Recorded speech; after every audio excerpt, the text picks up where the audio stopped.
Jesus wants to see happy marriages, happy firesides, a place where the heavenly angels would love to dwell. Welcome to One Truth, and thank you for joining me today. And here we will keep you motivated and encouraged. Are you new to the channel? Please consider to subscribe. We are going through this wonderful book looking at Adventist home, and today we are on the chapter 15 looking at solemn promises. And the subtitle that we'll be looking at today is God's purpose for the husband and wife.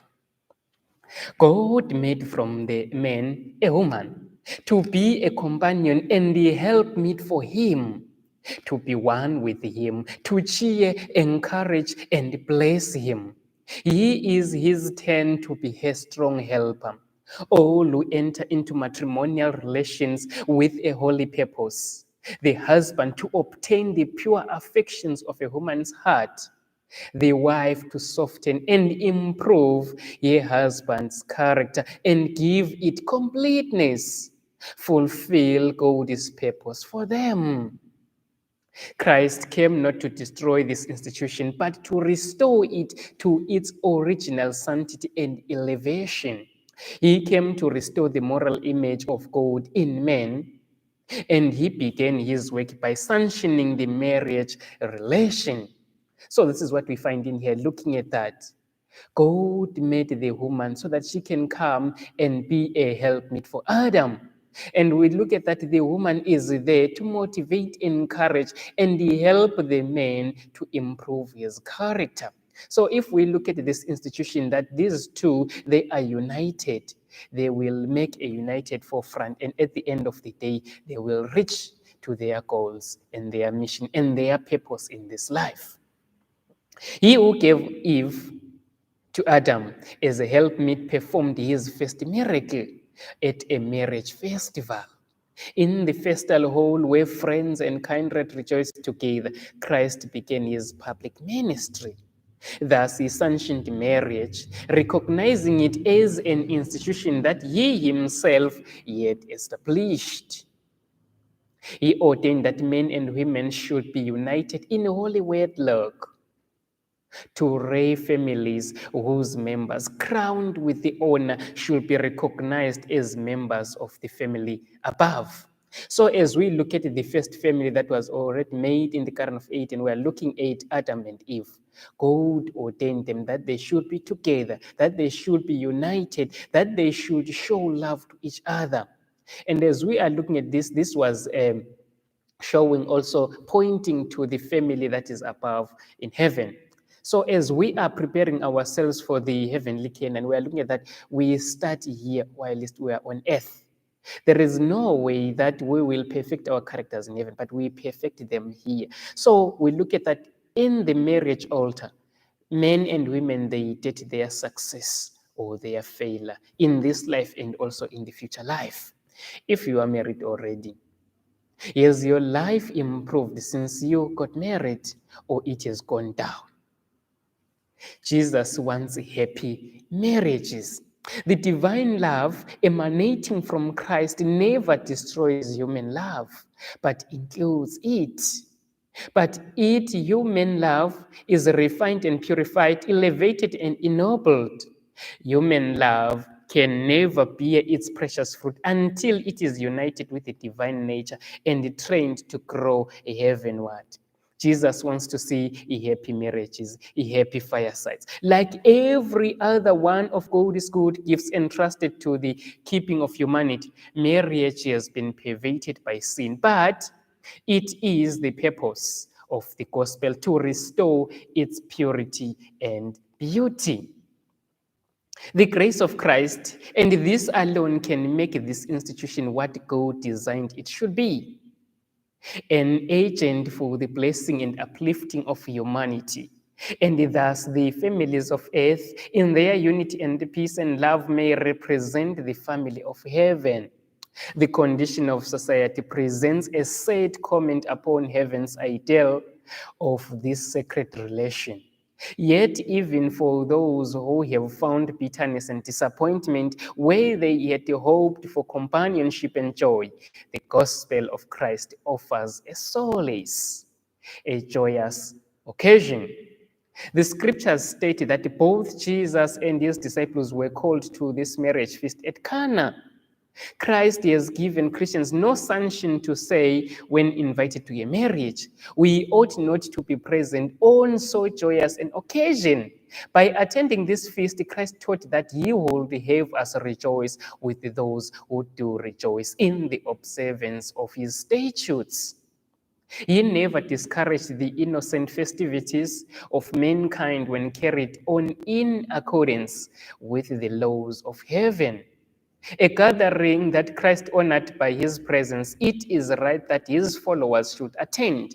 After attending this feast, Christ attended many others, sanctifying them by his presence and instruction. So this is what we find in here. Looking at that, it displays extravagance and hilarity are inappropriate at weddings. Let's quickly look at that. What does it say? Marriage ceremonies are made matters of display, extravagance, and self-indulgence. But if the contracting parties are agreed in religious belief and practice, and everything is consistent, and this ceremony be conducted without display and extravagance, marriage at this time need not be displeasing to God. So many a times people, as they are preparing for their weddings, they make it so extravagant, they exhaust all their money that they would have accumulated for that time.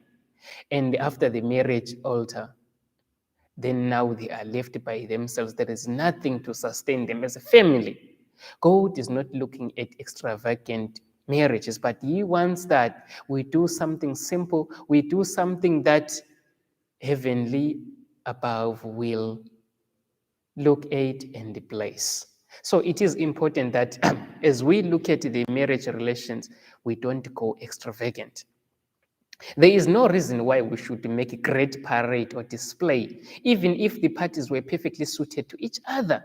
It has always seemed so very inappropriate to me to see the marriage ordinance associated with the hilarity and the glee and the pretense of something. No, it is an ordinance ordained of God to be looked upon with greatest solemnity. As the family relation is formed here below, it is to give a demonstration of what they shall be, the family in heaven above. The glory of God is never to be made faced.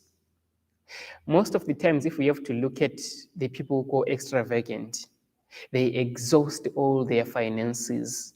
And as they do that, they don't have successful and happy marriages. Why?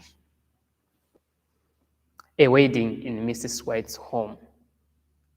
About 11 a.m. Tuesday, our large dining room was prepared for the wedding ceremony. Brother B officiated in the service, and it passed off nicely.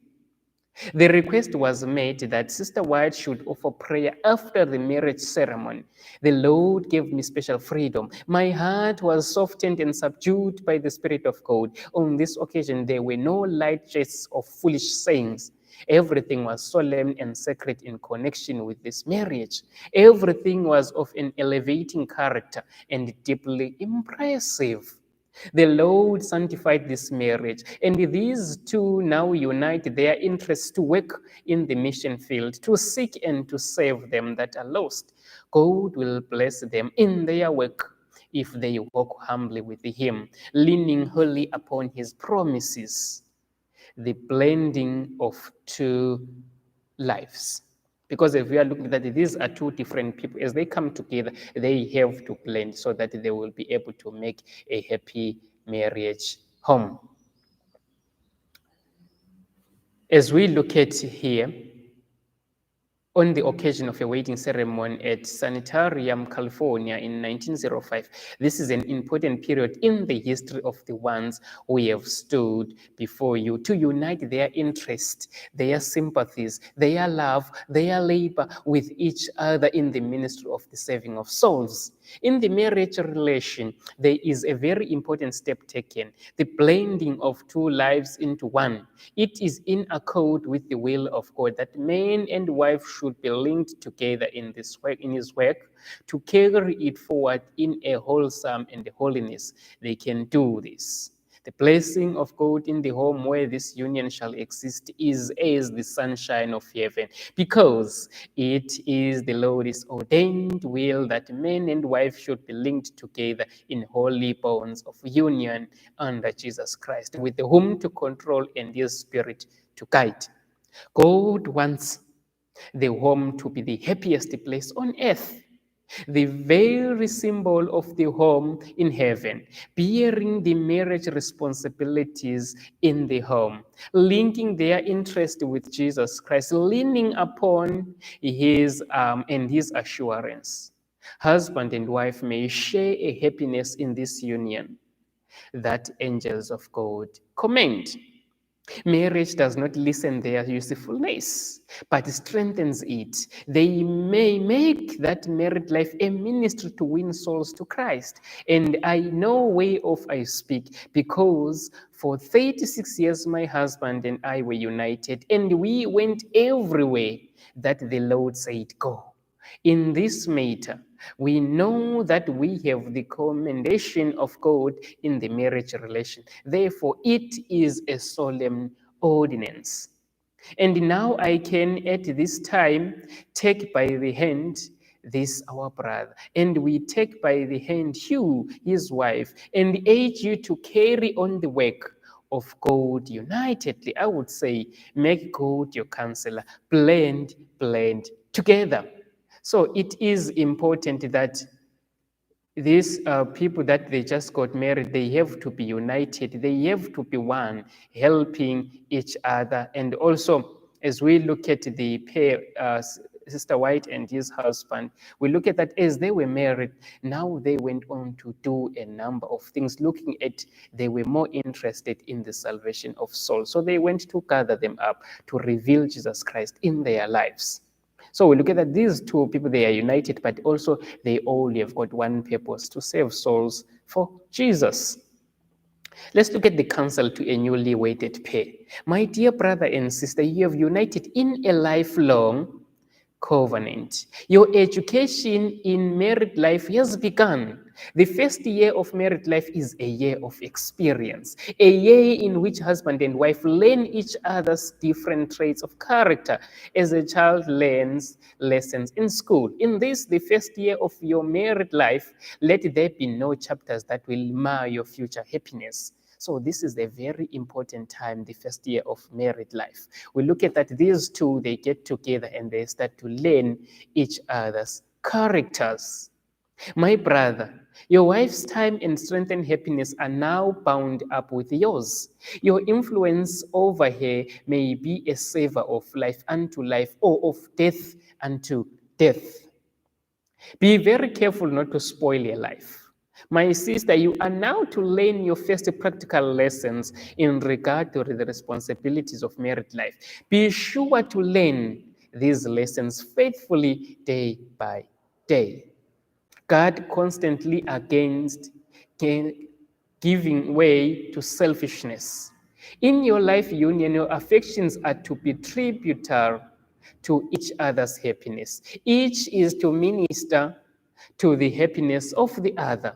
This is the will of God concerning you. But while you are to blend as one, neither of you is to lose his or her individuality in the other. God is the owner of your individuality.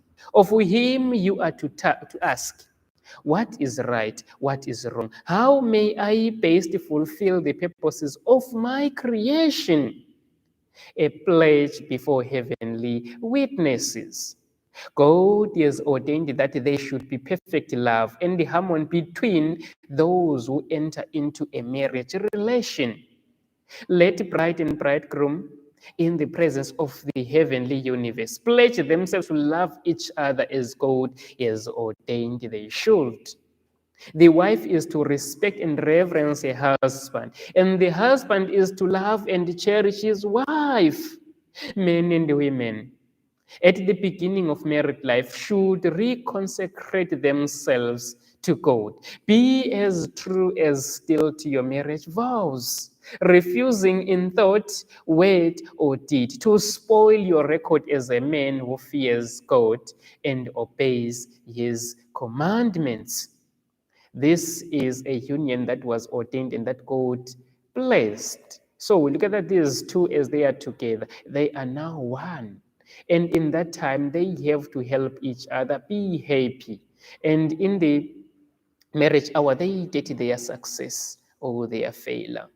So it is important that we value each other in marriage and be there to help each other, to motivate, encourage, strengthen as we are all sailing through going to the promised land. So on our next live stream, we'll be looking at a happy, successful partnership. I look forward to seeing you there. And if you haven't subscribed to the channel, please make sure that you do subscribe and share with others so that they can also be blessed as you were. And also to share your thoughts on the comment section. That would be greatly appreciated.